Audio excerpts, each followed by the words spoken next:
Për mua, në princip, nënshkrimi i kontratave për blerje të armatime për Forcën e Sigurisë Kosovës, po edhe çfarëdo kontrate që është në interes të vendit, nuk do të kishte dhe nuk do të paraqiste problem për kohën se kur nënshkruhen, mirë po, përderisa kemi shumë raste tjera që është proklamuar me pompozitet se po nënshkruhen dhe se po e forcojmë FSK-n me armatime, me kabinete për ndërtimin e dronëve, pastaj me fabrikat municione dhe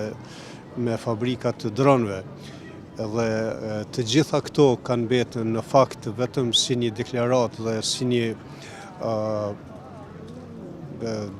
orientim drejt opinionit për çështje të caktuara,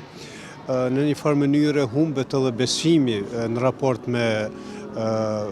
popullatën. Ju them drejtën, edhe kjo deklarat në këtë fushat nuk është ajo që do t'i duhej FSK-s dhe nuk do duhej të ishte as dobishme edhe për vetë qeverinë, për shkak se është me rëndësi të shihen momente kur do të prehen shiritet e aty në fabrikave dhe jo të ulemi të nënshkruajmë disa letra dhe më pastaj të harrojmë çka kemi nënshkruar. Këto situatash kemi pas edhe në të kaluarën për fat keq, ose kemi pas realizim apo zbatim të tyre në një minimum i cili nuk është se e ndihmon shumë vendin. Prandaj e them se përderisa kemi deklarat vetëm për një akt nënshkrimi të një marrëveshje për cilin nuk dim shumë, për mua nuk është një diçka që duhet t'i besojmë shumë dhe të kemi në një farë kënaqësie të madhe për interesin e vendit. Natyrisht, kjo edhe për shkakun që, siç e thash në fillim, ka humbur besimi në deklarimet të këtilla, në pamje të këtilla televizive ose në rrjetet sociale, ku thjesht bëhet vetëm sa për një marketing dhe pastaj ato gjëna heshtën. Loja me fjalë është pjesë e politikës dhe kjo po ndodh edhe në këtë qeveri, sidomos.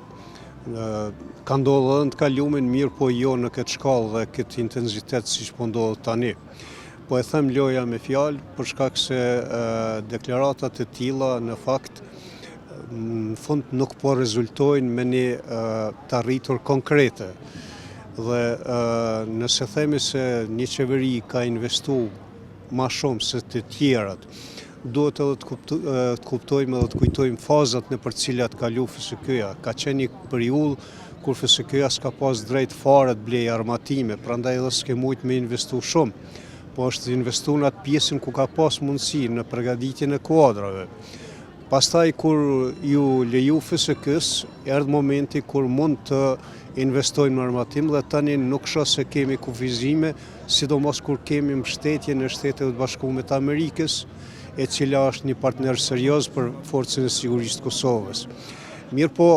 këto kapacitete prap nuk po shfrytëzohen konform mundësive që jenë hapur në kuptimin politik dhe bashkëpunimit me Shtetet e Bashkuara të Amerikës. Unë jam i sigurt që nesër nëse vjen një ministër tjetër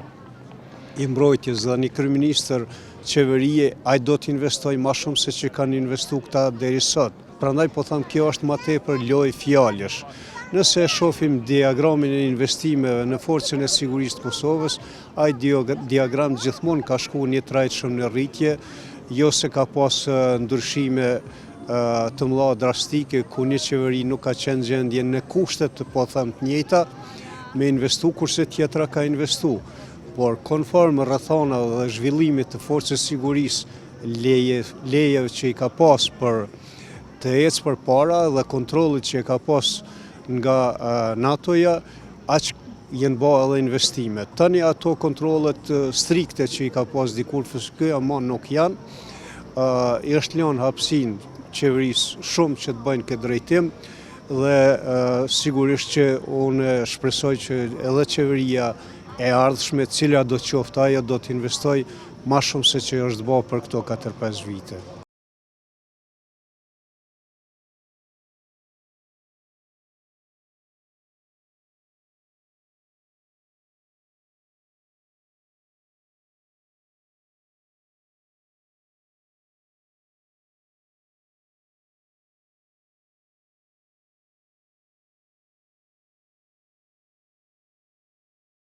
investimet që janë bërë në fushën e sigurisë,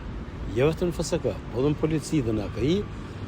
tregojnë për seriozitetin e institucionit të Republikës Kosovës, se sa është e rëndësishme siguria e vendit tonë. Pra, ne pam që rasti i eksplozionit në Iberlepenc, puna profesionale e institucionit të sigurisë Kosovës, u tregua se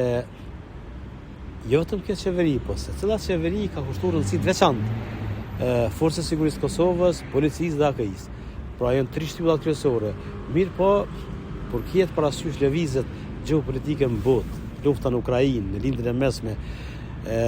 u bë përshpejtimi i rritjes së buxhetit nga ana e qeverisë, në detyrë që është në kohën e vet, që është shumë fishu buxheti për rritjen e kapaciteteve, qoftë në logjistik, qoftë tek personeli, ku është bërë aftësimi i tyre.